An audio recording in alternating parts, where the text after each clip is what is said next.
अस्सलाम वालेकुम नाजरीन, मैं साहिल खान और आप देख रहे हैं डिस्कवरी सिंदबाद। जैसा कि आप देख रहे हैं, ये गालिब का मज़हर है जो पीछे दिखाई दे रहा है। यहाँ पर वो पर्दे में हैं और आराम कर रहे हैं। गालिब के बारे में यूँ तो बहुत सारी गलतफहमियाँ हैं, हकीकत से रूबरू बहुत कम लोग हैं। कोई कहता है कि गालिब की जो ज़िंदगी है वो एक नशे में डूबे हुए और दुनिया से नाउमीदी के साथ में उसने जो भी कहा एक नाउमीदी में कहा और कुफ्र की तरफ उसका रुख मोड़ देते हैं। जबकि उसके साहित्य को, उसकी शायरी को शिद्दत के साथ पढ़ा और समझा जाए, उसके हर अशार का हर एक नुक्ता कहीं न कहीं उस हक़ की तरफ इशारा करता है जिसकी तलाश में ये दुनिया इस ज़मीन के जर्रों को ढूंढ रही है। क्योंकि उसकी शायरी में ये कहना कि इश्क मुझको नहीं वहशत ही सही, ये इशारा किसी औरत की तरफ नहीं बल्कि वो खुदा की तरफ कहता है कि अगर मेरी मोहब्बत नहीं है, ये नफ़रत ही सही, कम से कम मेरा तुमसे ये एक रिश्ता तो सही। इश्क मुझको नहीं वहशत ही सही, मेरी वहशत तेरी शोहरत ही सही, कते ना कीजिए ताल्लुक़ हमसे, कुछ नहीं तो अदावत ही सही। अगर मेरा तुमसे वली का रिश्ता, दोस्ती का रिश्ता भी नहीं है तो कम से कम ये लोगों की नज़रों में तो है कि ये कुछ है जो खुदा को या तो मानता है या नहीं मानता, ये भी एक रिश्ता है। और वो इसी गफलतों में और इसी तरीक़ा की नाउमीदी के साए में इस दुनिया की गलियों में जब दिल्ली को छोड़कर ज़्यादातर साहित्यकार दक्षिण की तरफ चले गए थे, मैं उस वक्त की बात कर रहा हूँ जब यहाँ पर अंग्रेज़ों का शासन था, उस समय भी इस गलियों से मोहब्बत जाहिर करते हुए गालिब कहते हैं कि मैं इस दिल्ली की गलियों को नहीं छोड़ सकता और न ही यहाँ के लोगों की यादों को भूल सकता हूँ। बहादुर शाह जफ़र का सब जानते हैं, वो एक दरबारी कवि था, लेकिन बहादुर शाह जफ़र का वो उस्ताद भी था और उसका दोस्त भी था।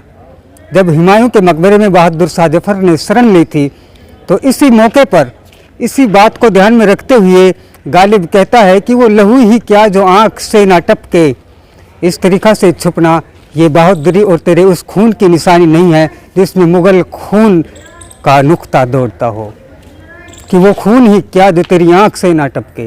वो छुपना कहता है कि ये मुग़ल की पहचान नहीं है। अगर तेरा खून है तो वो आँख से भी टपकेगा तो वो ख़ुद को साबित कर तो जाएगा, छुपने से ये साबित नहीं होता।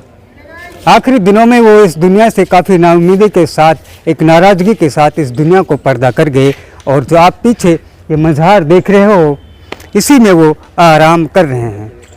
अब जो उसका अंदर का मामला है वो क्या है, वो खुदा और उसके बीच के मामला है, लेकिन उसकी हर शायरी के हर नुक्ते में मोहब्बत तो झलकती है, कहीं न कहीं खुदा की खुदाई और एकात्मकता भी उसमें साफ दिखाई देती है।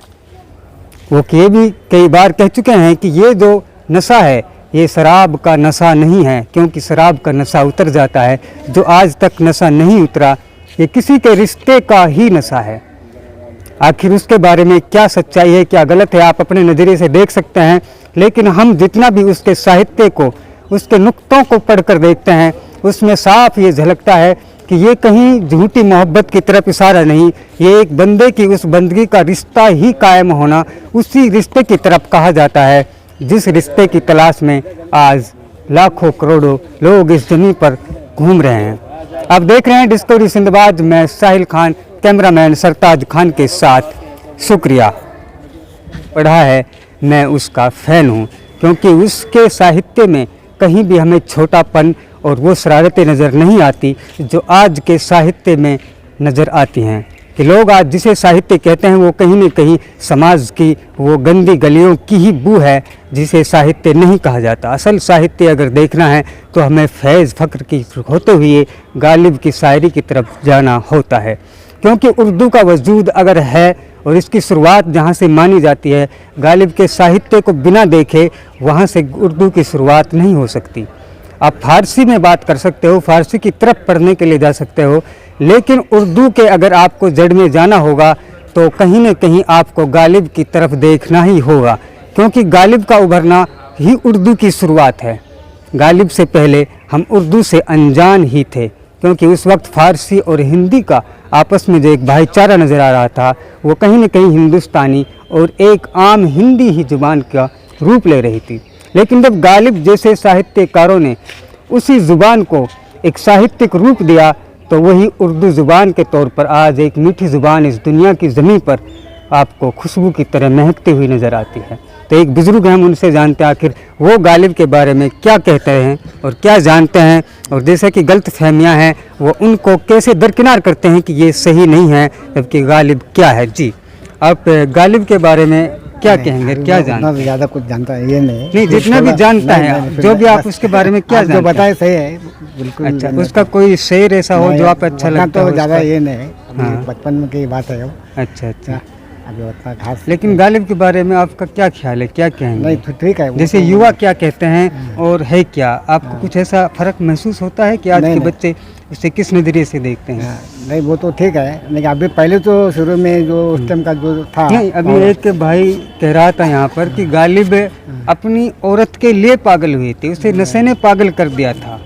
तो क्या ये आपको सही और सच महसूस होता है नहीं, नहीं। कि इतने बड़े शायर को किसी औरत या नशे ने पागल किया हो? आपको उसकी शायरी में और उसकी फिक्रों में कहीं उम्मत की या कौम की फिक्र नज़र आती है? हाँ। आती है। और शायद यही वजह थी जिसे लोग उसके पागलपन से जोड़कर कोई नशेर कोई औरत की तरफ इशारा कर रहा था। तो बुजुर्ग अपनी तरफ से साफ तौर से नहीं कह पाए, लेकिन उसकी हर मूवमेंट से, हर हरकत से, चेहरे के जो हाव भाव हैं उससे वो पूरी तरीक़ा से गालिब के साथ खड़े नज़र आ रहे हैं और उसे शिद्दत के साथ एक्सेप्ट करते हैं कि हाँ बिल्कुल गालिब वही शायर हैं जो एक किसी भी कौम की रहनुमाई के लिए हमेशा हर वक्त में ऐसे साहित्यकारों को हमारे बीच में होना ज़रूरी है कि बिना साहित्यकारों की रहनुमाई हमें एक अंधेरे की तरफ ले जाती है, उनका होना ज़रूरी है। देखते रहिए आप डिस्कवरी सिंधबाद में साहिल खान, कैमरामैन सरताज खान के साथ।